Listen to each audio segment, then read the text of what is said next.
Assalamualaikum warahmatullahi wabarakatuh. Perkenalkan, saya Desi Ayu Sulistyo, NIM 220106444012 dari kelas PGSD 2022A. Di sini saya akan mempresentasikan materi pendidikan Pancasila yang diampu oleh Bapak Purbojati. Materinya adalah latar belakang, tujuan, dan landasan pendidikan Pancasila. A1. Latar belakang pendidikan Pancasila. Dalam menghadapi era globalisasi saat ini, diperlukan perubahan yang progresif. Untuk menuju perubahan yang progresif itu dibutuhkan usaha konkret. Globalisasi tentu membawa dampak baik dan buruk. Agar dapat menyeleksi hal-hal di era global, perlu adanya nilai-nilai yang bersifat universal serta diyakini kebenarannya sehingga dijadikan pedoman untuk hidup berbangsa dan bernegara. Dalam hal ini telah disepakati Pancasila sebagai dasar negara yang menjadi pedoman bangsa untuk menapaki perjalanan sejarah selanjutnya, serta sebagai upaya membentuk karakter bangsa sehingga tidak akan menyimpang dari nilai-nilai luhur Pancasila. B1. Tujuan pendidikan Pancasila. Tujuannya yaitu 1. Membentuk karakter bangsa. 2. Mengimplementasikan nilai-nilai luhur Pancasila. 3. Berkontribusi aktif dalam kehidupan bangsa. Jadi, pendidikan Pancasila adalah proses pembudayaan atau pewarisan budaya dari generasi tua ke generasi muda agar generasi muda tak kehilangan jati dirinya sebagai bangsa Indonesia.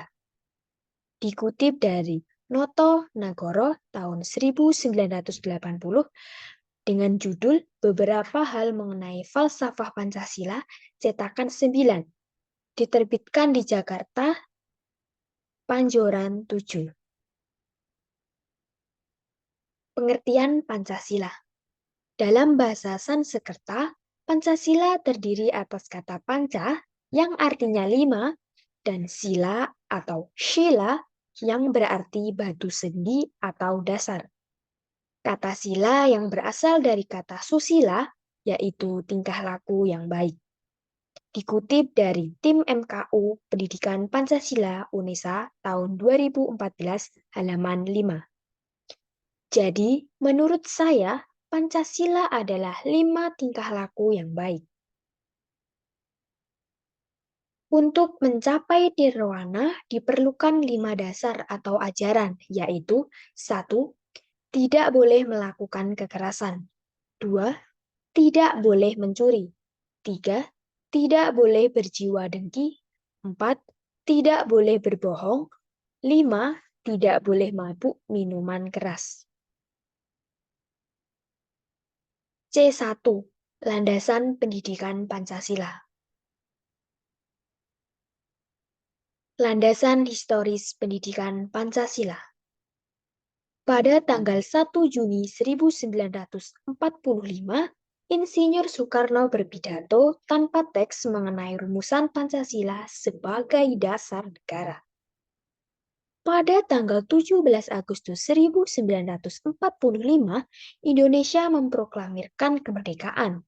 Kemudian keesokan harinya, 18 Agustus 1945, disahkan Undang-Undang Dasar 1945 termasuk pembukaannya, di mana di dalamnya terdapat rumusan 5 prinsip sebagai dasar negara yang diberi nama Pancasila.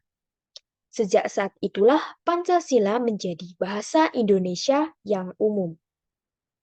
Jadi, walaupun pada alinea 4 pembukaan Undang-Undang Dasar 45 tidak termuat istilah Pancasila, namun yang dimaksud dasar negara Republik Indonesia adalah disebut istilah Pancasila. Hal ini didasarkan interpretasi atau penjabaran historis terutama dalam rangka pembentukan rumusan dasar negara. Landasan kultural pendidikan Pancasila. Pancasila dasar negara dan pandangan hidup bangsa Indonesia adalah salah satu hasil budaya bangsa yang sangat penting. Oleh karena itu, Pancasila pun harus diwariskan kepada generasi muda bangsa Indonesia berikutnya melalui pendidikan. Tanpa usaha mewariskan Pancasila kepada generasi muda melalui pendidikan negara dan bangsa, akan kehilangan hasil budaya atau kultural yang amat penting itu. Setiap bangsa memiliki kepedulian kepada pewarisan budaya luhur kepada bangsanya. Oleh karena itu, perlu adanya upaya pewarisan budaya penting tersebut melalui pendidikan Pancasila. Pendidikan Pancasila adalah proses pembudayaan atau pewarisan budaya dari generasi tua ke generasi muda agar generasi muda tak kehilangan jati dirinya sebagai bangsa Indonesia. Landasan yuridis pendidikan Pancasila. Pancasila sebagai dasar negara harus menjadi landasan bagi peraturan-peraturan dalam tertib hukum Indonesia atau sumber hukum dasar nasional, yaitu menjadi sumber bagi penyusunan peraturan perundang-undangan. Aturan-aturan hukum yang dimaksudkan adalah seperti Undang-Undang Dasar, Ketetapan MPR, Undang-Undang, Peraturan Pemerintah Pengganti Undang-Undang, Peraturan Pemerintah, Keputusan Presiden, dan Peraturan Daerah. Sebagai dasar negara, Pancasila mempunyai kekuatan mengikat secara yuridis seluruh tatanan hidup bernegara yang bertentangan dengan Pancasila sebagai kaidah yuridis konstitusional pada dasarnya tidak berlaku dan harus dicabut. Landasan filosofi pendidikan Pancasila. Secara intrinsik, nilai-nilai Pancasila berwujud dan bersifat filosofi, dan secara praksis nilai-nilai tersebut berupa pandangan hidup atau filsafat hidup bangsa Indonesia. Nilai itu tidak lain adalah merupakan kebulatan ajaran tentang berbagai segi atau bidang kehidupan suatu masyarakat atau bangsa, dalam hal ini bangsa Indonesia. Dikutip dari Tim MKU Pendidikan Pancasila UNESA tahun 2014 halaman 13. A2. Menelusuri konsep dan urgensi pendidikan Pancasila. Visi pendidikan Pancasila. Terwujudnya kepribadian sivitas akademika yang bersumber pada nilai-nilai Pancasila. Misi pendidikan Pancasila. 1. Mengembangkan potensi akademik peserta didik atau misi psikopedagogis. 2. Menyiapkan peserta didik untuk hidup dan berkehidupan dalam masyarakat, bangsa, dan negara atau misi psikososial. 3. Membangun budaya berpancasila sebagai salah satu determinan kehidupan atau misi sosiokultural. 4. Mengkaji dan mengembangkan pendidikan Pancasila sebagai sistem pengetahuan terintegrasi atau disiplin ilmu sintetik atau sintetik disiplin sebagai misi akademik. Sumber Tim Dikti. Dalam pembelajaran pendidikan Pancasila, 4 pilar pendidikan menurut UNESCO menjadi salah satu rujukan dalam prosesnya, yang meliputi learning to know, learning to do, learning to be, dan learning to live together. Dikutip dari Delors tahun 1996. Berdasarkan keempat pilar pendidikan tersebut, pilar keempat menjadi rujukan utama, yaitu bahwa pendidikan Pancasila dimaksudkan dalam rangka pembelajaran untuk membangun kehidupan bersama atas dasar kesadaran akan realitas keragaman yang saling membutuhkan. Apabila pendidikan Pancasila dapat berjalan dengan baik, maka diharapkan permasalahan-permasalahan yang muncul sebagai akibat dari tidak dilaksanakannya Pancasila secara konsisten, baik oleh warga negara, oknum aparatur, maupun pemimpin bangsa, di kemudian hari dapat diminimalkan. B2. Menanya alasan diperlukannya pendidikan Pancasila. Mengapa harus ada pendidikan Pancasila di perguruan tinggi? 1. Pendidikan Pancasila sangat diperlukan untuk membentuk karakter manusia yang profesional dan bermoral, agar masyarakat tidak tercerabut dari akar budaya yang menjadi identitas suatu bangsa dan sekaligus menjadi pembeda antara satu bangsa dan bangsa lainnya.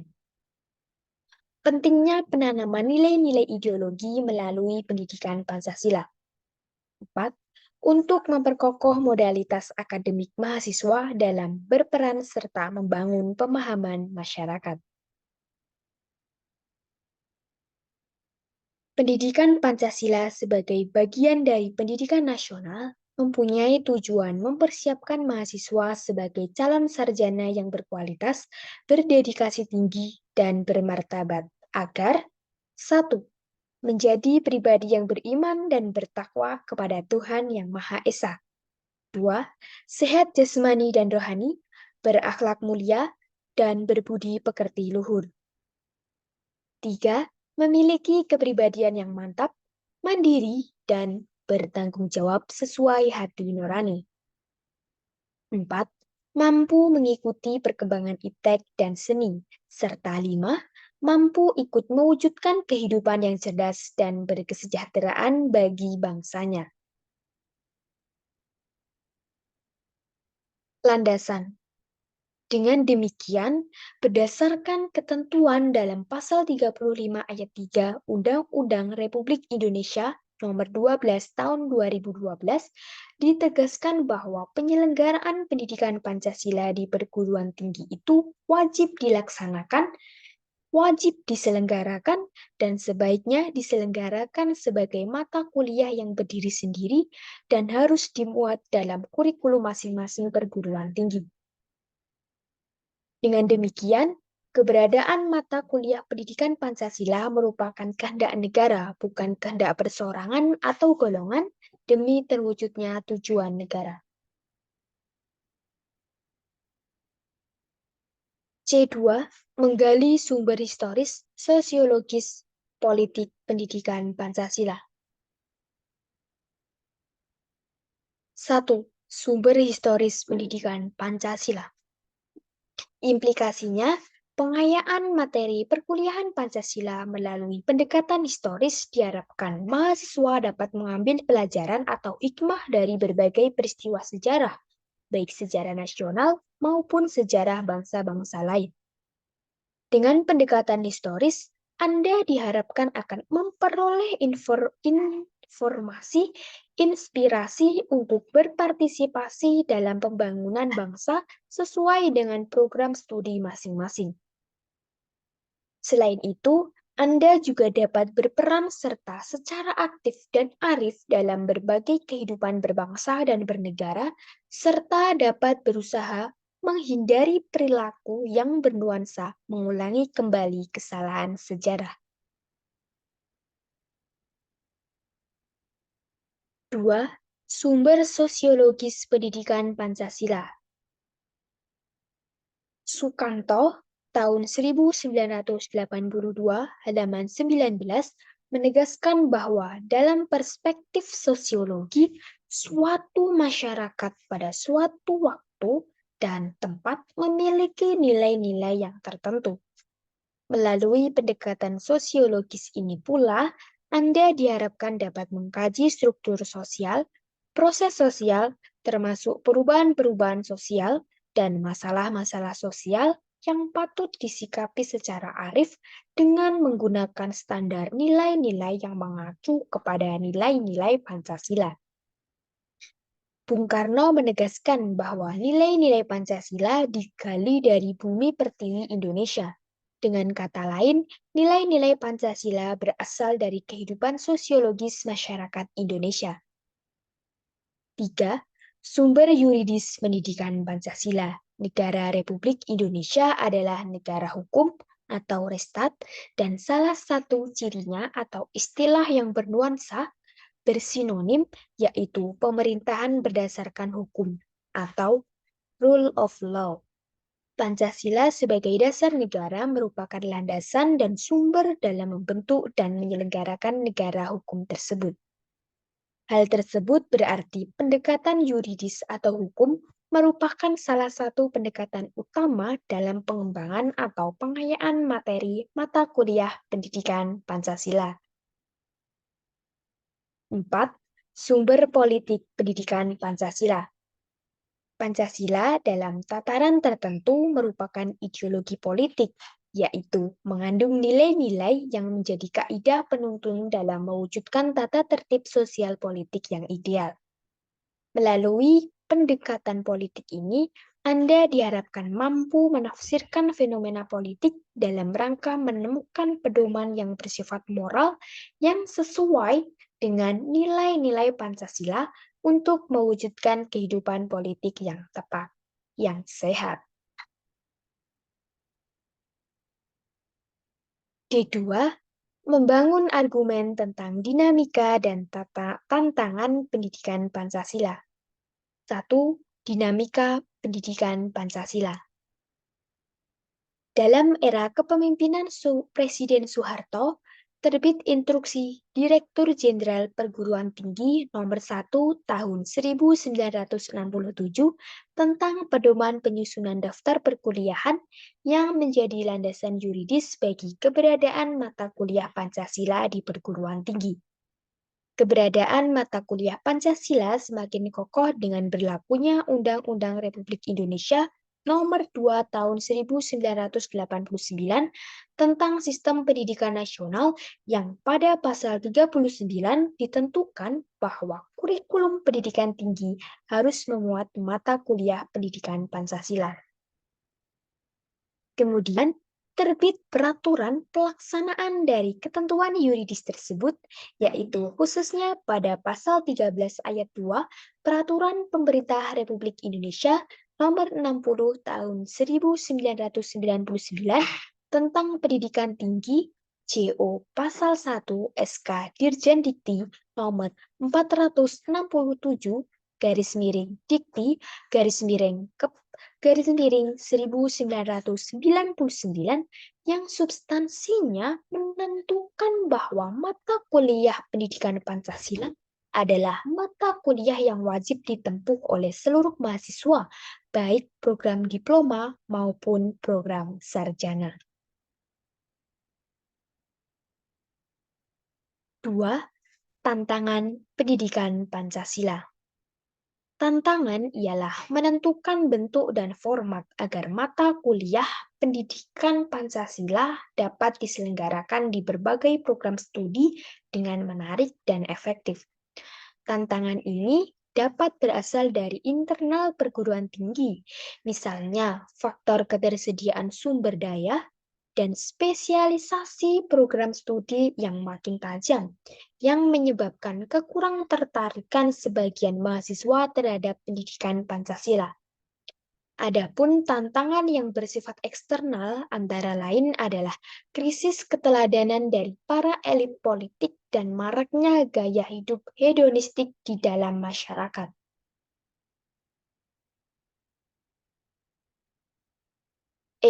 Mendeskripsikan esensi dan urgensi pendidikan Pancasila untuk masa depan.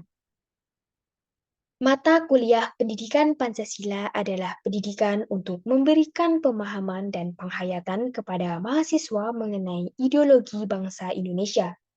Dengan landasan tersebut, Ditjen Dikti mengembangkan esensi materi pendidikan Pancasila yang meliputi 1. Pengantar perkuliahan pendidikan Pancasila. 2. Pancasila dalam kajian sejarah bangsa Indonesia. 3. Pancasila sebagai dasar negara. 4. Pancasila sebagai ideologi negara. 5. Pancasila sebagai sistem filsafat.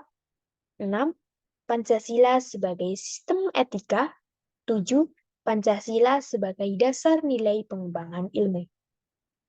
Dengan harapan nilai-nilai Pancasila akan terinternalisasi sehingga menjadi guiding principles atau kaidah penuntun bagi mahasiswa dalam mengembangkan jiwa profesionalismenya sesuai dengan jurusan atau program studi masing-masing.